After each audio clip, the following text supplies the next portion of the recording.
Crafts in towns. So Bidar के जो craft persons थे वो लोग कॉपर एंड सिल्वर में इनले वर्क करने के लिए बहुत ही ज्यादा फेमस थे और इसीलिए इस क्राफ्ट को लोग बिदरी के नाम से बुलाने लगे। तो जो वर्ड है बिदरी वो बिदर से ही निकल के आया है।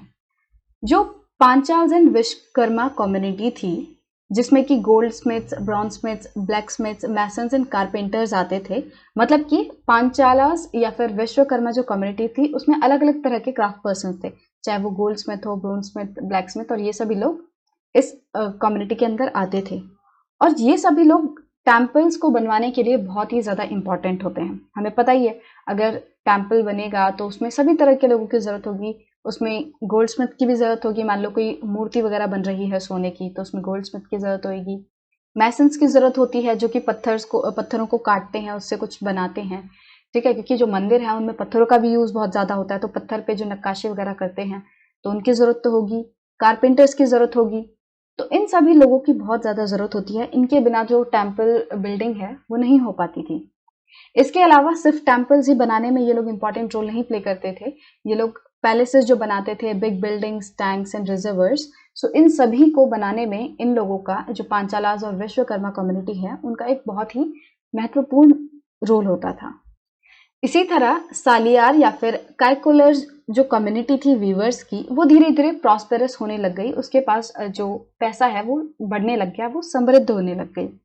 और जब पैसा आया तो फिर धीरे धीरे जो टेम्पल्स हैं उनमें भी ये लोग डोनेशंस देने लग गए। अब इस टाइम पे क्या हुआ, जो अलग अलग एस्पेक्ट्स होते हैं क्लोथ बनाने के, कपड़ा बनाने में, ऐसा तो है नहीं कि बस कपड़ा पौधे में उग के आता है, ऐसा नहीं होता। एक पूरा प्रोसेस होता है कि कॉटन से पूरा मान लो कपड़ा बन रहा है तो फिर पहले कॉटन उगाई जाएगी, फिर उसको स्पिन किया जाएगा, उससे थ्रेड वगैरह बनाया जाएगा, फिर कपड़ा बनाया जाएगा।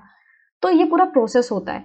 तो धीरे धीरे करके क्या हुआ, इस टाइम पे हर एक एस्पेक्ट जो है वो एक इंडिपेंडेंट क्राफ्ट बन गया। हर एक जो प्रोसेस होता है क्लॉथ मेकिंग का वो एक स्पेशलाइज्ड एंड इंडिपेंडेंट क्राफ्ट बन गया कि कुछ लोग जो है वो सिर्फ एक ही तरह का काम कर रहे हैं, वो लोग सिर्फ कॉटन उगा रहे हैं। कुछ लोग जो है वो सिर्फ और सिर्फ स्पिनिंग कर रहे हैं, कुछ लोग जो है सिर्फ और सिर्फ वीविंग कर रहे हैं।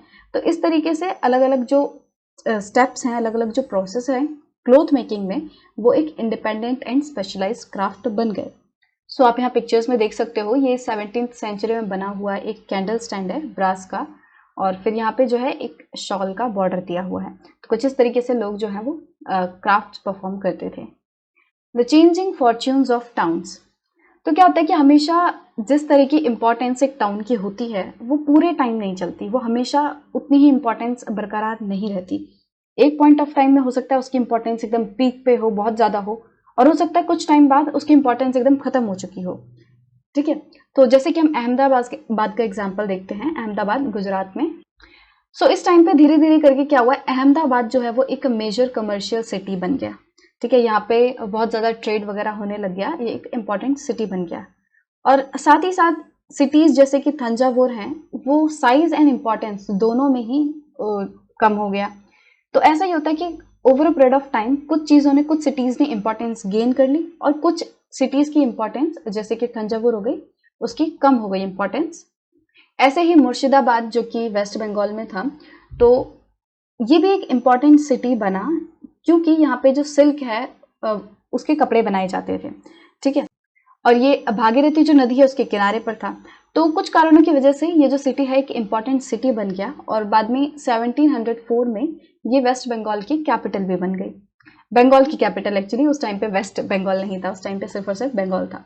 ठीक है, तो बंगाल की एक कैपिटल बन गई। बट धीरे धीरे इसकी भी इंपॉर्टेंस कम हो गई। क्यों? क्योंकि इंग्लैंड से जो मिल मेड कपड़े आते थे वो बहुत ही ज्यादा चीप होते थे, वो बहुत ही ज्यादा सस्ते होते थे। तो इन इंग्लैंड से बने हुए मिल मेड क्लोथ से इनको बहुत ही ज्यादा कंपटीशन देखने मिला, इन्हें एकदम कड़ी टक्कर का मुकाबला दिया, और जिस वजह से मुर्शिदाबाद के जो लोग थे उन्हें एक कंपटीशन फेस करना पड़ा और धीरे धीरे उनका जो काम है सिल्क का वो कम होता गया और इसीलिए पूरी जो सिटी थी उसकी भी इंपॉर्टेंस कम हो गई। सो इस सेक्शन में हमने देखा कि किस तरह इस पीरियड में 8th सेंचुरी से लेकर 18th सेंचुरी का जो पीरियड है, इसमें जो क्राफ्ट पर्सन्स थे उनकी क्या इंपॉर्टेंस थी, किस तरह जो अलग अलग कम्युनिटीज थी उनकी इंपॉर्टेंस बढ़ी, और जो goldsmith, bronze smiths and blacksmiths, mason and carpenters थे, इनकी कितनी ज्यादा इंपॉर्टेंस थी कि कोई भी बिल्डिंग हो गया, टेम्पल हो गया, टैंक्स, रिजर्वायर्स हो गए, वो इन लोगों के बिना तो बन ही नहीं सकते थे। ठीक है, और जैसे जैसे किसी की इंपॉर्टेंस बढ़ती है वो धीरे धीरे वेल्दियर होता जाता है, प्रॉस्पेरस होता जाता है। ऐसे ही हमने सलियार या फिर काइकोलर्स जो वीवर्स थे उनकी स्टोरी देखी कि वो भी धीरे धीरे एक प्रॉस्पेरस कम्युनिटी की तरह इमर्ज हुई। फिर हमने देखा कि जो टाउन्स हैं किस तरह उनकी इंपॉर्टेंस घटती बढ़ती रहती है। इसमें हमने अहमदाबाद, मुर्शिदाबाद एंड थंजावुर के बारे में पढ़ा कि किस तरह इनकी इंपॉर्टेंस बढ़ी और ओवर द पीरियड फिर वो घट भी गई, राइट।